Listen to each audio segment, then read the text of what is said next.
6th first டேர்மில் 4th lesson தாவர உலகம். தாவர உலகம் அப்படின்னா இந்த லெசன் நம்ம என்னென்ன படிக்க போகிறோம்னா தாவரங்களோட வேர் தொகுப்பு, தண்டு, இலை, ஒளிச்சேர்க்கை எப்படி நடைபெறுது, தாவரங்களோட வாழ்டுங்கள் என்னென்ன, இதெல்லாம் பற்றி இந்த லெசனில் பார்க்க போகிறோம். இதுக்கு முன்னாடி லெசன் 3rd லெசன் பார்த்தோம் இல்லைங்களா, அதுலேருந்து உங்களுக்கு ஒரு கொஷின் தெரிஞ்சால் ஆன்சர் தெரிஞ்சால் கமெண்ட் பண்ணுங்கள். காற்று ஒரு தனிமமா சேர்மமா கலவையா, அதே மாதிரி நீர் ஒரு தனிமமா சேர்மமா கலவையா, இது தெரிஞ்சால் கமெண்ட் பண்ணுங்கள். அடுத்து நம்ம இப்போ தாவர உலகம் இந்த லெசன் பற்றி பார்க்கலாம். தாவரங்கள் அமைப்பு மற்றும் செயல்கள். நமது மனித உடல் எப்படி உறுப்புகள்லாம் இருக்கோ அதே மாதிரி தாவரங்களுக்கும் உறுப்புகள் இருக்குது. அது என்னென்னா இலை, தண்டு, வேர் மற்றும் மலர்கள். இப்போ நம்ம வேரை பற்றி பார்க்க போகிறோம். வேரில் 2 வகை வேர்கள் இருக்குது. ஒன்று ஆணிவேர் தொகுப்பு, இன்னொன்று சல்லிவேர் தொகுப்பு. அடுத்து ஆணிவேர் தொகுப்பு பார்த்தோம்னா இருவித்திலை தாவரங்களில் ஆணிவேர் தொகுப்பு காணப்படும். எடுத்துக்காட்டு அவரை, மா, வேம்பு. இது ரொம்ப இம்பார்ட்டன்ட்ங்க.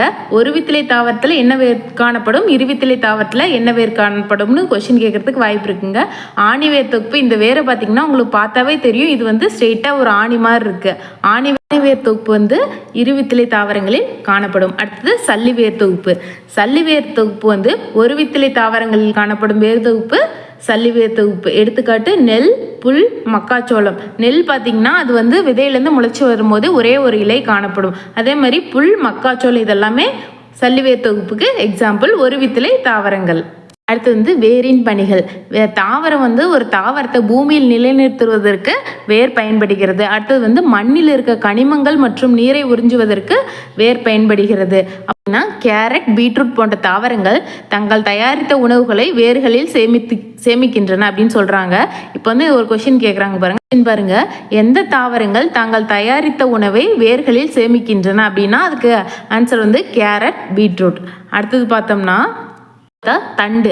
தாவரங்கள் வேரையும் கனிமங்களையும் மண்ணிலேருந்து உறிஞ்சுதுன்னு பார்த்தோம். அந்த உறிஞ்சுற கனிமங்கள் மற்றும் நீர் கடத்துவதற்கு என்ன பயன்படுகிறது, தண்டு பயன்படுகிறது. தண்டின் பணி என்ன, நீர் மற்றும் கனிமங்களை மற்ற பாகங்களுக்கு கடத்துவதற்கு பயன்படுகிறது தண்டு.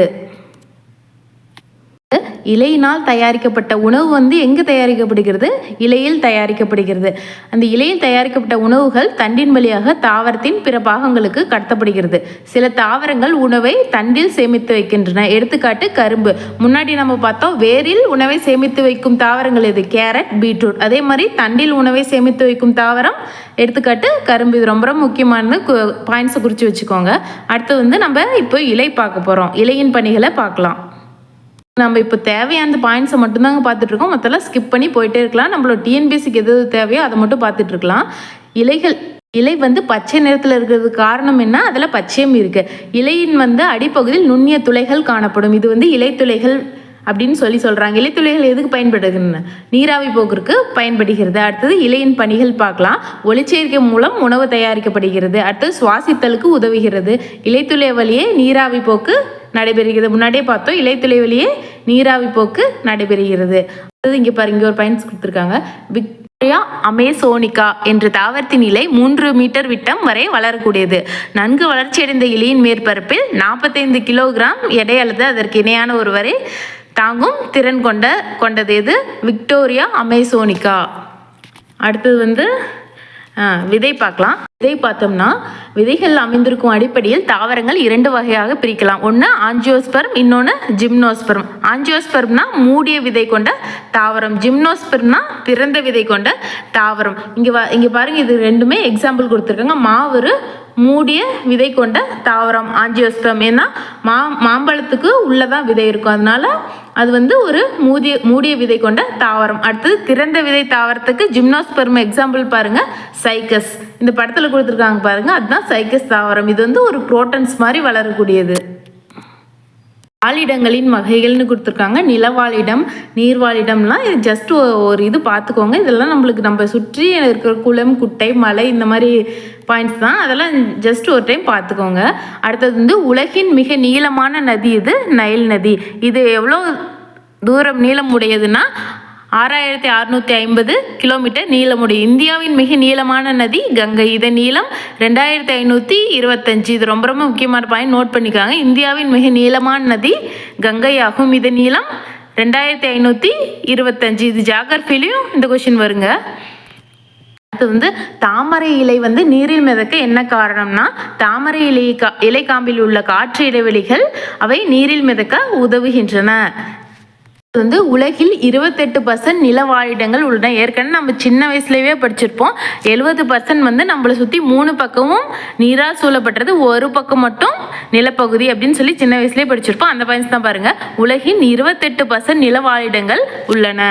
அடுத்து 70% கடல் நீரால் சூழப்பட்டது, ஏற்கனவே முன்னாடியே பார்த்தோம். அடுத்தது பூமியில் மொத்த ஒளிச்சேர்க்கையில் சுமார் 40% கடல்வாழ் தாவரங்களிலிருந்து பெறப்படுகிறது. இது ரொம்ப முக்கியமானது, நோட் பண்ணிக்காங்க. 40% ஒளிச்சேர்க்கை எந்த தாவரங்கள்ந்து பெறப்படுகிறதுனா கடல்வாழ் தாவரங்கள். அடுத்தது 470 மில்லியன் ஆண்டுகளுக்கு முன் உருவானதாக நிலவாழ் தாவரங்கள் மாஸ்கஸ் மற்றும் லிவர்வோர்ட்ஸஸ் ஆகும். தென் அமெரிக்காவில் அமேசான் மலைக்காடுகள் உலகின் ஆக்சிஜன் தேவையில் பாதியை உற்பத்தி செய்கின்றன. இது ரொம்ப ரொம்ப முக்கியமான பாயிண்ட். அடுத்தது இங்கே கொடுக்காத ஒரு பாயிண்ட் சொல்கிறேன், நோட் பண்ணிக்காங்க. உலகின் நுரையீரல் எது அப்படின்னு கேட்டாங்கன்னா அது அமேசான் மலைக்காடுகள் அப்படின்னு சொல்லி ஒரு பாயிண்ட் இருக்குங்க. காடுகள் வெப்பமண்டல காடுகள், குளிர் பிரதேச காடுகள், மலைக்காடுகள், இது மாதிரி தான் சொல்லியிருக்காங்க. அடுத்தது புல்வெளி வாழிடங்கள், இதில் அவ்வளோ பாயிண்ட்ஸ் இல்லை. அடுத்தது பாலைவன வாழிடங்கள் பார்க்கலாம். நீரின் அளவு மிக குறைவாக உள்ள வாழிடம் பாலைவன வாழிடம். மழைப்பொழிவு எவ்வளோ இருக்கும்? 25 சென்டிமீட்டருக்கு குறைவாக தான் இருக்கும். பூமியின் நிலப்பரப்பில் சுமார் 20% பாலைவனங்கள் உள்ளன. அடுத்து நம்ம 20% பாலைவனம் பார்த்தோம். நீர் எத்தனை சதவீதம் இருக்கு? 70%. நிலவாழிடங்கள் 28%. அடுத்த பாயிண்ட்ஸ் பாருங்க. உங்களுக்கு தெரியுமா, ஒவ்வொரு ஆண்டும் அக்டோபர் மாதம் முதல் திங்கட்கிழமை உலக வாழிட நாளாக அனுசரிக்கப்படுகிறது. இந்த பாயிண்ட்ஸ் நோட் பண்ணிக்கோங்க. அடுத்தது பார்த்தோம்னா அடுத்த பாயிண்ட்ஸ், மணல் குன்றுகளால் ஆன மிகப்பெரிய பாலைவனம் இது தார் பாலைவனம் இந்திய துணைக்கண்டத்தில் உள்ளது. இதன் ஒரு பகுதி வடமேற்கு இந்தியாவில் ராஜஸ்தான், மற்றொரு பகுதி கீழ் பாகிஸ்தானும் பஞ்சாப் மற்றும் சிந்து மாகாணங்களில் காணப்படுகிறது. மணல் குன்றுகளான மிகப்பெரிய பாலைவனம் இது தார் பாலைவனம். இது இந்திய துணைக்கண்டத்தில் அமைந்துள்ளது. இங்கே இன்னொரு பாயிண்ட்ஸுங்க, உலகத்திலே மிகப்பெரிய பாலைவனம் எதுனா சகாரா பாலைவனம். தாவரங்களின் தகவமைப்பு மற்றும் மாற்றுருக்கள். அடுத்தது பற்று கம்பிகள் அப்படின்னு சொன்னால் ஏறுகொடிகள். இதுக்கு எக்ஸாம்பிள் மட்டும் ஜஸ்ட் பார்த்துக்கோங்க. பாகற்காய், இனிப்பு பட்டாணி. அடுத்தது ரெண்டாவது பின்னு கொடிகள், அதுக்கு எடுத்துக்காட்டு சங்குப்பூ. அடுத்தது முட்கள் கொண்டது கற்றாழை, சப்பாத்தி கிள்ளி, இந்த மாதிரி இது. அடுத்தது உங்களுக்கு தெரியுமா பார்க்கலாம். வளரும் பருவநிலையில் அதிவேகமாக வளரக்கூடிய தாவரம் எது? மூங்கில். ரொம்ப ரொம்ப இம்பார்ட்டன்ட் பாயிண்ட், நோட் பண்ணிக்கோங்க. வளரும் பருவத்தில் அதிவேகமாக வளரக்கூடிய தாவரம் மூங்கில். அடுத்து பார்க்கலாம். இந்த லெசன் முடிஞ்சுங்க. இந்த லெசனை பற்றி ஒரு நிமிஷத்தில் குயிக்காக ஒரு ரிவ்யூ பார்த்துடலாம். இருவித்திலை தாவரம்னா சல்லிவேர் தொகுப்பு கொண்டது. இருவித்திலை தாவரம்னா ஆணிவேர் தொகுப்பு கொண்டது. அடுத்து மூடிய விதை கொண்ட தாவரம் ஆஞ்சியோஸ்பெர்ம். திறந்த விதை கொண்ட தாவரம் ஜிம்னோஸ்பெர்ம். அடுத்து வேரோட வேலைகள் என்னங்க?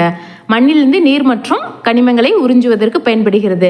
வேரில் உணவை சேமித்து வைக்கும் தாவரம் கேரட் மற்றும் பீட்ரூட். தண்டில் உணவை சேமித்து வைக்கும் தாவரம் கரும்பு. அடுத்து ஒளிச்சேர்க்கை நடைபெற காரணம் அது அதில் பச்சை நிறத்தில் இருக்க காரணம் அதில் பச்சையும் இருக்கிறனால. உலகில் பாதிக்கு மேல் ஆக்சிஜன் தேவையை பூர்த்தி செய்வது இது அமேசான் காடுகள். உலகில் 70% 3 பக்கம் 70% கடலால் சூழப்பட்டுள்ளது. 28% நிலப்பகுதி. அந்த 28%ல் 20% பாலைவனத்தால் சூழப்பட்டுள்ளது. அடுத்து பாலைவனத்தின் மழைப்பொழிவு எவ்வளோ? 25 சென்டிமீட்டருக்கும் குறைவாக. அடுத்த புக் பேக் கொஸ்டின் பார்க்கலாம். குளம் டேஸ் வாழிடத்திற்கு உதாரணம் அப்படின்னா நன்னீர் வாழிடம். இலைத்துளியின் முக்கிய வேலை நீராவி போக்கு.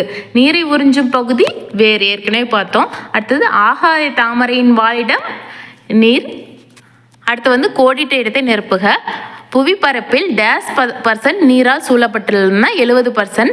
பூமியில் காணப்படும் மிகவும் வறண்ட பகுதி பாலைவனம். ஊன்றுதல் உறிஞ்சுதல் ஆகிய இரண்டும் டேஸில் நடைபெறுகிறதுனா வேர். ஒளிச்சேர்க்கை நடைபெறும் முதன்மை பகுதி இலை. ஆணிவேர் தொகுப்பு இருவித்திலை தாவரங்களில் காணப்படுகிறது. சல்லிவேர் தொகுப்பு ஒருவித்திலை தாவரத்தில் காணப்படுகிறது. தாவரங்களில் நீரின்றி வாழ முடியும். தவறு. தாவரங்கள் அனைத்திலும் பச்சையம் காணப்படுகிறதுனா சில தாவரங்களில் பச்சையம் காணப்படுவதில்லை. தாவரங்கள் மூன்று பாகங்கள்: வேர், தண்டு மற்றும் இலை. கரெக்டு. அடுத்தது மலைகள் நன்னீர் வாழ்டத்திற்கு ஓர் உதாரணம். தவறு. வேர் முட்களாக மாற்றுரு அடைந்துள்ளது. தவறு. பசுந்தாவரங்கள் சூரிய ஒளி தேவை. கண்டிப்பாக தேவை. உணவு தயாரிக்க சூரிய ஒளி தேவை. அடுத்தது பொறுத்துக. மலைகள்னா இமயமலை, பாலைவனம் வறண்ட இடங்கள், தண்டு கிளைகள், ஒளிச்சேர்க்கை இலைகள், சல்லிவேர் தொகுப்பு ஒரு வித்திலை தாவரம். அடுத்து இதோட இந்த லெசன் முடிஞ்சு அடுத்த நெக்ஸ்ட் லெசனில் பார்க்கலாம்.